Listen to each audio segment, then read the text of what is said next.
የሐዋርያው የአቡነ ታዲዮስ ተአምር ይህ ነው። ጸሎትና በረከቱ ከሕዝበ ክርስቲያን ጋር ይሁን። ጸሎትና በረከቱ ከሕዝበ ክርስቲያን ጋር ይሁን ለዘላለሙ አሜን።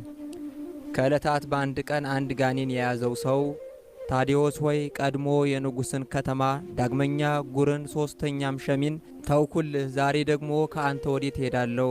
አባ ስለ አምላክህ እናት ስለ ማርያም ብለህ ማረኝ። እኔም ከዛሬ ጀምሮ ለዘላለም የክርስቲያንን ወገኖች አላስትም፣ ከወገኖቼ ከአጋንንት ጋርም አልኖርም፣ ለአንተም አገልጋይ ይሆናለሁ እንጂ።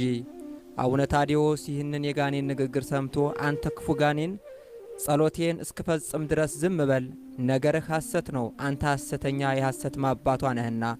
ቀድሞ በዞሬር አልኖርም ብትለኝ አንተን ማጥፋት ትቼ አባቴ ተክለ ሃይማኖት ባልንጀሮችህን በጸሎት እሳት ሲያቃጥላቸው አንተ ሐሰተኛ ነህና ተረፍክ።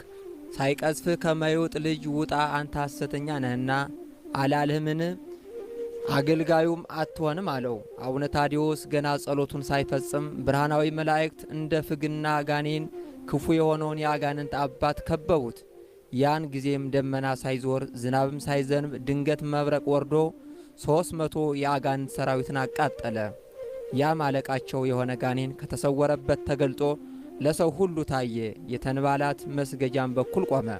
አቡነ ታዲዮስ ጸሎቱን በፈጸመ ጊዜ ፊቱን በቅዱስ መስቀል አማተበ። ወደ እርሱም ሄዶ የጋኔኑን እጅ ያዘው አለው። ዛሬ ብርቱ የሆነ አምላኬ በአገልጋዩ እጅ ልትወድቅ ዘንድ ተፈርዶብሃል።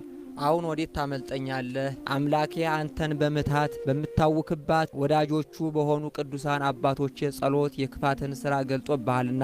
ጋኔኖም ቅዱስ አባት ሆይ አንተ ዛሬ በጸሎት እንዳታጠፋይና እንደ ድክመቴም አጋንንት ጓደኞቼ በመብረቅ ከመመታታቸው አድነኝ። እርግብ ስለሆነች ስለ እመቤታችን ማርያም ብለህ ማረኝ። ኃይሌ ደክሟል፣ የክፉ ሥራዬ መርዝ ረክሷልና ከዚህም በኋላ ለማሳመም በሰው ላይ አላድርም አለው። አቡነ ታዲዮስም ከዛሬ ጀምሮ እስከ ዘላለም ድረስ ከዚህ ስፍራ ወደዚያ እንዳትንቀሳቀስ በእመቤቴ ስም መለኮታዊ ስልጣን የታሰርክ ሁን አለው። ከዚያም ጊዜ ጀምሮ 7 ዓመት በቃሉ ስልጣን ታስሮ በዚያ ኖረ። በሰባተኛው ዓመት ዳግመኛ አምላኬ ስለ እኔ ካሰርኸኝ ማደሪያ የተፈታህ ሁን፣ አምላኬ ይቅርባይ ነውና እኔም ስለ እርሱ ምሬአለሁ አለው።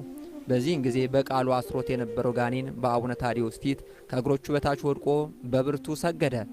በዚህም ዓመት መዩጥ በጌታችን በኢየሱስ ክርስቶስ አመነ። አቡነ ታዲዮስም የክርስትና ጥምቀት አጥምቆ ስሙንም ገብረ መሲህ ብሎ ጠራው። ልጁም ኃይለ ማርያም አለው። የሀገሩ ነዋሪዎችም ሰራዊቱንም ከላያቸው አጋንንት እንዲያወጣ በጸለዩ ጊዜ ጠበልም ከለምጽ ከአበቅ እንዲሁም ከኃጢአት ሞት ከደዌ እየፈወሰ አጠመቃቸው። የአባታችን የሐዋርያው የአቡነ ታዲዮስ ጸሎት